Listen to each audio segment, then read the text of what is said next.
Breaking news చూస్తున్నాం. హైదరాబాద్ పాత బస్తీలో కారు బీభత్సం సృష్టించింది. మైనర్లు ర్యాష్ డ్రైవింగ్ తో రెచ్చిపోయారు. హోండా సిటీ కారుతో ఓవర్ స్పీడ్ లో వచ్చినటువంటి ఆ కార్ డబీర్పురా ఫ్లైఓవర్ డివైడర్ ని ఢీకొట్టింది. కార్ బోల్తా పడడంతో ఆ మైనర్లకి చాలా స్వల్పంగా గాయాలని తెలుస్తోంది. కార్ దిగి పరారైపోయారు ముగ్గురు కూడా. కారును ప్రస్తుతం పోలీసులు సీజ్ చేసినట్టు తెలుస్తోంది. నెంబర్ ప్లేట్ ఆధారితంగా పోలీసులు విచారణ చేస్తున్నారు. కారు ఓనర్ పేరు సయ్యద్ యూసఫ్ అలీగా తెలుస్తోంది. 2022లో గతంలో ఒక డ్రంక్ అండ్ డ్రైవ్ లో కూడా పట్టుబడ్డారు. ఇప్పటికీ చలాన్ కట్టలేదు ఆ యూసఫ్ అలీ. చూడొచ్చు టీవీ స్క్రీన్ పైన ఒక డివైడర్ ఢీకొట్టింది. ముగ్గురు మైనర్లు ఈ కారులో ప్రయాణిస్తారు. ఏకంగా అక్కడ ఎయిర్ బ్యాగ్స్ ఓపెన్ అయ్యాయంటే ఎంత వేగంగా వచ్చి ఉంటుందో అర్థం చేసుకోవాలి. పూర్తిగా ఆ కార్ ముందు భాగం మొత్తం కూడా నుజ్జు అయిపోయింది. ఏకంగా టైర్లే అలా ఊడిపడ్డాయి. టైర్లే ఊడిపడిపోయాయంటే ఏ స్థాయిలో స్పీడ్ వచ్చి ఉంటే అర్థం చేసుకోండి. ఒకవేళ కనుక ఆ సమయంలో అది బహుశా అర్ధరాత్రి సమయం అనుకుంటే ఆ సమయంలో కనుక ఎవరు లేరు సరిపోయింది. ఒకవేళ కనుక ట్రాఫిక్ ఉన్న సమయం కనుక అయ్యి ఉంటే ఎవరైనా కనుక అడ్డుగా వచ్చి ఉంటే కనుక వారి ప్రాణాలే గాల్లో కలిసేవి. ఇక్కడ ఈ ఘటన తర్వాత కొంత మైనర్లు గాయాల పాలైపోయి ప్రస్తుతం ఆసుపత్రిలో చికిత్స పొందుతున్నట్టు తెలుస్తోంది. కానీ పోలీసులు మాత్రం ఆ నెంబర్ ప్లేట్ ఆధారితంగా ఆ ఓనర్ని పట్టుకున్నట్టు తెలుస్తోంది. ఓనర్ పేరు సయ్యద్ యూసఫ్ అలీగా తెలుస్తోంది. బయట ముగ్గురు కూడా ప్రస్తుతం పరారైపోయారు. ఓనర్కి సంబంధించి డీటెయిల్స్ మొత్తం తెలుస్తున్నాయి. కార్ నెంబర్ ఆధారితంగా కార్ దిగి ముగ్గురు పరారైపోయి తెలుస్తోంది.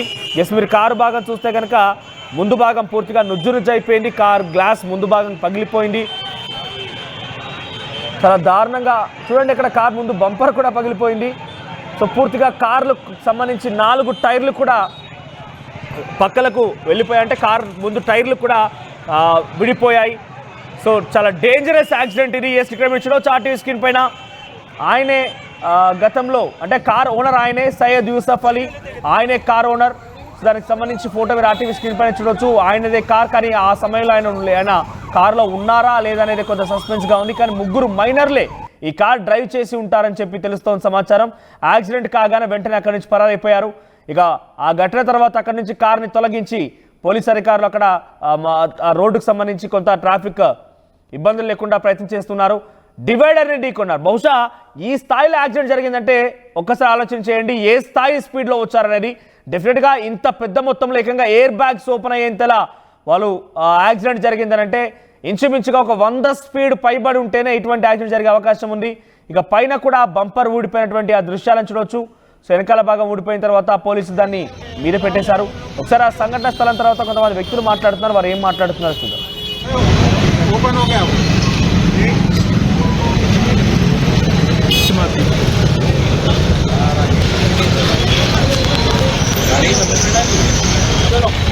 చూడండి, ముందు 2 ఎయిర్ బ్యాగ్స్ ఓపెన్ అయ్యాయి.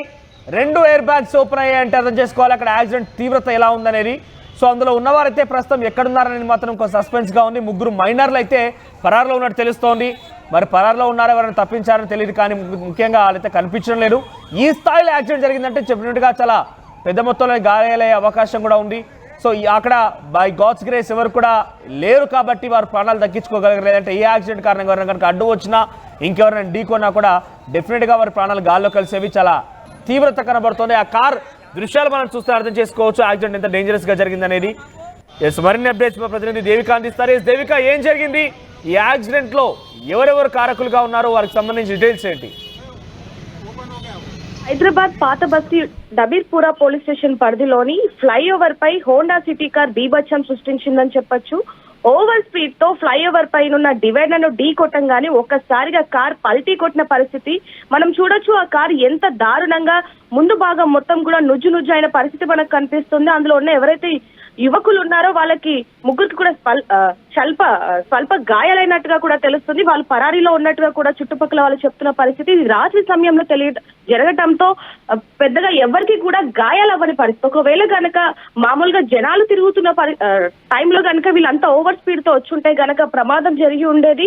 మీరు అన్నట్టుగానే వారి ప్రాణాలు గాల్లో కలిసిపోయేవి. రాత్రి సమయంలో ఎవ్వరు బయట ఉండరు కాబట్టి ఓవర్ స్పీడ్ తో రావడంతోనే ఇలాంటి ఘోర ప్రమాదం జరిగింది. కానీ ఎవరికి కూడా ప్రాణ నష్టం జరగలేదంటూ కూడా తెలుస్తున్న పరిస్థితి అని చెప్పొచ్చు. ఆ కార్ ని చూస్తేనే వాళ్ళు ఏ స్పీడ్ లో వచ్చారనేది కూడా మనకి చాలా క్లియర్ గా అర్థమవుతుంది మనోజ్. అదే విధంగా వెంటనే యాక్సిడెంట్ జరగంగానే ఆ శబ్దానికి చుట్టుపక్కల వాళ్ళందరూ కూడా అక్కడికి వచ్చి పోలీసులకు ఇన్ఫర్మేషన్ ఇవ్వడం జరిగింది. పోలీసులు హుటాహుటిన అక్కడికి చేరుకునే లోపే ఆ ఎవరైతే ముగ్గురు యువకులు ఉన్నారో వాళ్ళు పారిపోయిన పరిస్థితి అని చెప్పొచ్చు. చుట్టుపక్కల వాళ్ళు చెప్తున్న దాని ప్రకారం మాత్రం ఎవరైతే ప్రత్యక్ష సాక్షులు ఉన్నారో వాళ్ళు చెప్తున్న దాని ప్రకారం ఎవరైతే ఆ యువకులు ఉన్నారో వాళ్ళు మైనర్ బాలురుగా కూడా వాళ్ళు అంచనా వేశారు. పోలీసులకి పూర్తి వివరాలు ఇవ్వడం జరిగింది. అసలు ఏం జరిగింది, ఏ విధంగా జరిగింది అనేది, అదే విధంగా నెంబర్ ప్లేట్ ఆధారంగా కూడా ఆ కార్ ఎవరిది అని కూడా కనుక్కోవడం జరిగింది. కానీ ఆ వ్యక్తి మరి ఆ కార్ లో ఉన్నారా ఆ ఘటన జరిగినప్పుడు, లేకపోతే ఎవరైనా మైనర్ బాలులకి ఇచ్చిన, అంటే మనం చూడొచ్చు గతంలో కూడా చూసాం ఏవైతే కార్లని ఎవరైతే మైనర్ బాలులకు ఇవ్వడం, లేకపోతే తల్లిదండ్రులకి చెప్పకుండా కార్లని డ్రైవ్ చేయడం ఇలాంటివి కూడా చూసాం. మరి ఆయన ప్రమేయం ఏమన్నా ఉందా లేదా అనే విషయంలో కూడా పోలీసులు దర్యాప్తు చేపడుతున్నారు అనేది చాలా క్లియర్ గా తెలుస్తుంది మనోజ్. రైట్ దేవిక. సో పాత బస్తీలోని డబీర్పుర ఫ్లైఓవర్ పైన ఒక ఘోర యాక్సిడెంట్ చోటు చేసుకుంది. హోండా సిటీ కారులో ముగ్గురు యువకులు ప్రయాణిస్తూ ఉన్నారు. ఆ మైనర్ యువకులుగా తెలుస్తోంది. వారంతా కూడా చాలా వేగంగా కారును డ్రైవ్ చేస్తూ వచ్చారు. ఆ ఫ్లైఓవర్ పైనటువంటి డివైడర్ ఢీ కొట్టి చాలా డేంజరస్ యాక్సిడెంట్ జరిగింది. ముందు భాగం పూర్తిగా కూడా నుజ్జు అయిపోయింది. ఏకంగా కారు టైర్లు విరిగిపోయాయి. అంటే ఆ యాక్సిడెంట్ తీవ్రత ఎంతలా ఉందో అర్థం చేసుకోవాలి.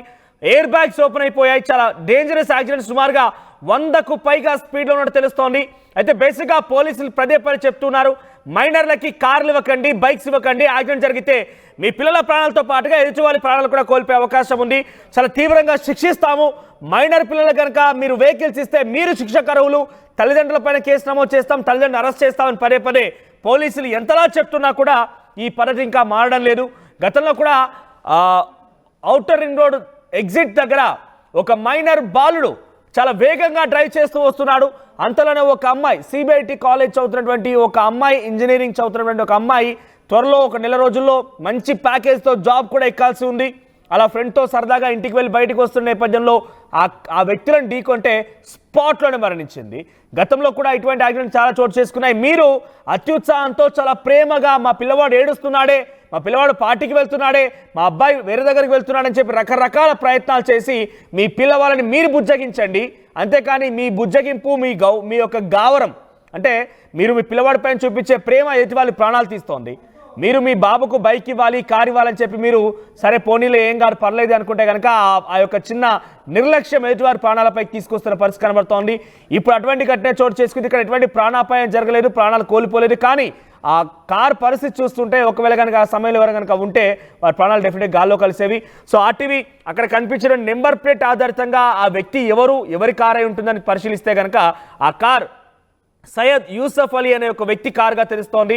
ఆయన గతంలో కూడా ఒక డ్రంక్ అండ్ డ్రైవ్ కేసులో పట్టుబడ్డాడు. 2022లో ఆయన పట్టుబడ్డాడు. అప్పటి నుంచి ఇంకా చలానా కట్టలేదు. సో 2022 నుంచి కూడా ఆ చలానా ఇంకా కొనసాగుతోంది. ఇప్పుడు మరో ఘటన జరిగింది. ప్రస్తుతానికి ఈ ఘటన తర్వాత ఆ ముగ్గురు మైనర్లు కూడా పరారైనట్టు తెలుస్తోంది. ఆ ఓనర్ డీటెయిల్స్ ఆర్టీవీ చూసింది. అక్కడ పోలీసులు కూడా డీటెయిల్స్ అందాయి. కానీ ఇంకా ఓనర్ని కూడా పోలీసులు అదుపులో తీసుకొని తెలియడం లేదు.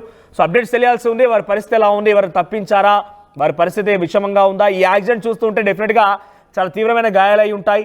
సో అక్కడ యాక్సిడెంట్ తర్వాత వారందరూ పరారైపోయినట్టు తెలుస్తోంది. మరి వారి పరిస్థితి ఏంటని మాత్రం తెలియాల్సి ఉంది. ఆర్టీవీ యాప్ వార్తల్ని క్షణాల్లో చదివే అవకాశం ఉంటుంది. ఒక న్యూస్ పేపర్, ఒక టెలివిజన్ ఛానల్ మీ చేతుల్లో ఎప్పుడూ ఉంటాయి.